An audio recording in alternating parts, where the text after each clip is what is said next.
Good morning. I also want to join Bill to welcome you all to this fourth annual symposium, which is conceived, organized, planned, and then put into implementation by students solely. I mean, as Bill indicated, we serve as advisors and our name appears, but it's just in name.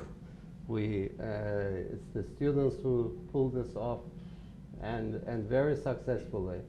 And originally the idea 4 years ago came from the students at CSL to organize a meeting which would bring experts from outside campus, from outside the university, to Illinois, and to cover areas in control and modeling, concentrating in different application areas. And so this started in 2009. As you'll see from the cover of this program of this year's conference, it's called the fourth annual symposium. Actually, I went back and looked at the three previous ones. They were not called annual. They were not called first or second or third. And this is a clear indication that this one is called fourth annual, that the students have gained confidence that this is going to be here to stay, is a permanent fixture of multifaceted activities of CSL. And this reminds me of, as Bill also mentioned, of the Allerton conferences, or the Allerton Conference on Circuits and Systems, as it started 50 years ago, and then became Allerton Conference on Communication, Control, and Computing.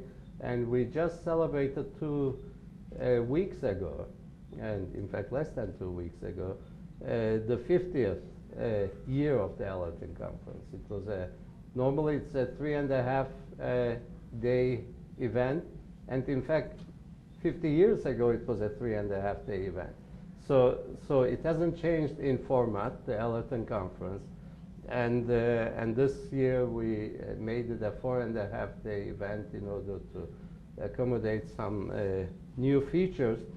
But one can draw a parallel. Of course, making extrapolations into the future is a difficult exercise, and since probably we won't be around to celebrate the 50th year of this symposium, but I'm pretty sure it will continue, and so will the field of control. And systems in general. It is the very first one, the one in 2009, was on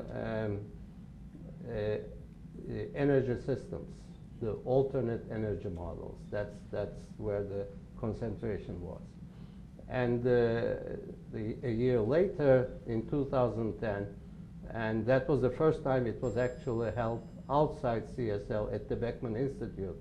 I was at the Beckman Institute at the time. I'm not sure whether that had anything to do with it, but I think I think it was the topic itself, which was on biomedical systems, and Beckman Institute is of course has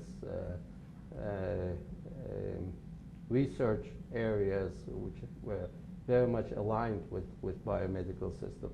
So those two conferences were in April, and in fact that brought back some memories we were discussing with Bill just 5 or 10 minutes ago, that I was supposed to open that conference at the Beckman Institute. I was visiting England, and there was this volcano eruption in Iceland, and I was stranded in London for a week. None of the flights would be leaving. So I wrote to Bill immediately, and he kindly agreed to open that symposium. So we have been involved with these the last 3 or 4 years. And as I indicated, this is run by the students. And the third one, which was last year, was on cyber-physical systems. And last year's conference was in October. The first two were in April. And this year's is in October, so I think this is going to be the permanent sort of week or date of the conference for future years. Let me just say a few words on network systems. This is a very hot area in control field and as well as in communications and computing. It's actually one that brings together researchers from different disciplines and also from different sides of engineering. And here you do see actually the students organizing this come from different departments, from different engineering departments, and one of the unique things about CSL is it brings together faculty as well as students and postdocs and researchers from different areas, from different disciplines, but for a common cause. And so network systems, the general area provides such a platform, and they have been able to bring you experts from outside. It's a unique opportunity for our students here to interact with faculty and researchers coming from both academia and industry, and also to interact with other students. And it's a unique opportunity for the students also coming from other universities to interact with our students as well as the experts.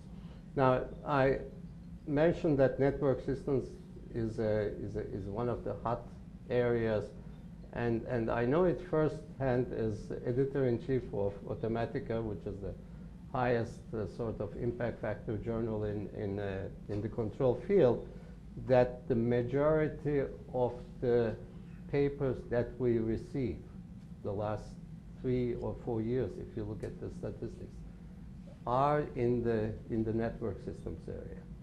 And if you look at the citation figures, the highest citation figures actually are to papers which are in the network systems area.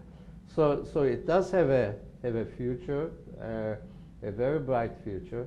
It's going to be with us for many years to come, and it's one, as I indicated, which brings together more than anything else people from different application areas, as well as people with different approaches to theory and methodologies and so on. And you cannot just be a pure control person to make a major contribution to network systems. You have to collaborate with communications people and computing. And I can see in the program that there is also game theory. Since Bill mentioned that, I want to just touch upon that. There's at least one paper on game theory applied to transportation networks. And in fact, today, the Nobel Committee announced that the Nobel Prize in Economics again goes to game theory. And Lloyd Shapley, together with Alvin Roth, Lloyd Shapley is a towering figure who has contributed to essentially defined cooperative games. How do individuals cooperate? And there's a lot of that in network systems. And you all may have heard about the Shapley value from the 1950s. And he, along with Alvin Roth at Harvard, who is now visiting at Stanford, received joined the Nobel Prize. But it was given for their contribution to matching. How do you match doctors to hospitals? How do you match students to different universities? And all kinds of matching problems, and it's a market design issue. And in fact, the word engineering was used in the announcement of the Nobel Committee this morning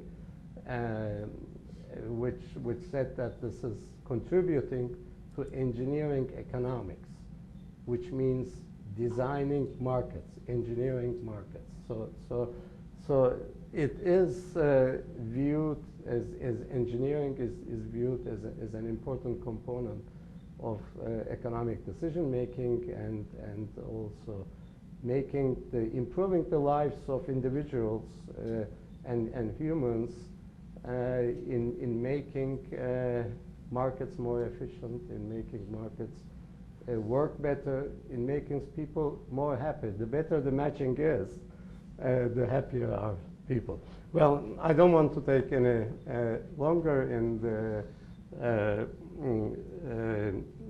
these brief remarks, but what I want to say is that this is, again, as I indicated, a unique opportunity, and I congratulate the student organizers. Their names are in the program, and I wish you all stimulating, successful, inspiring conference, and especially for the students, you should try to make the most out of this opportunity. Thank you.